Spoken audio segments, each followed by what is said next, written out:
Night 11 மணி இருக்கும். ஒரு பாட்டியும் ஒரு காலேஜ் படிக்கிற பையனும் பஸ் ஸ்டாப்ல வெயிட் பண்றாங்க. அந்த ஸ்டாப்புக்கு வர கடைசி பஸ் வருது. Bus number 375. பஸ் ஃபுல்லா empty. Driver and lady conductor மட்டும் தான் இருக்காங்க. இது சைனா பைஜிங்ல இருந்து சான்சாக் போற பஸ்.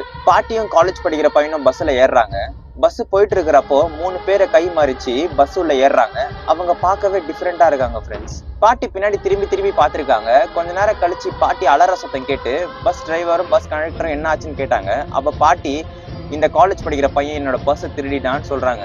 அந்த பையன், உங்களோட ஒரு சீட்டு தள்ளி தான் நான் பின்னாடி உட்காந்துட்டு இருக்கேன், என்னால எப்படி உங்க பர்ஸை திருட முடியும்னு சொல்லிட்டு ஆர்குமெண்ட் போயிட்டு இருக்கு. பாட்டி போலீஸ் ஸ்டேஷனுக்கு வண்டியை விடுங்கன்னு சொன்னப்போ டிரைவர் நெக்ஸ்ட் ஸ்டாப்ல இந்த பாட்டியும் இந்த காலேஜ் படிக்கிற பையனும் இறக்கி விட்டுறாரு. இறங்கின உடனே அந்த பையன் கேட்கறான், என்ன எதுக்கு நீங்க திருடன்னு சொன்னீங்க? அதுக்கு அந்த பாட்டி சொல்றாங்க, ஏறின 3 பேரும் மனுஷங்க இல்ல, அவங்க பேயின்றாங்க. திரும்பி திரும்பி பார்த்தப்போ ஒரு டைம் காத்து அடிச்சிருக்கு, ட்ரெஸ் விலகி இருக்கு, அதுங்களுக்கு காலையில நான் காலையிலன்னு பார்த்ததும் அவங்க மூஞ்சி மாறி போயிடுச்சுன்னு சொல்றாங்க.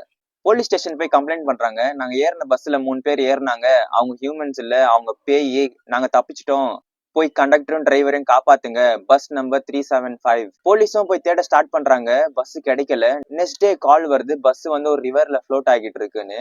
போய் பஸ் எடுத்து பார்த்தா கண்டக்டரும் டிரைவரும் நேத்து செத்த மாதிரி இருந்துச்சு.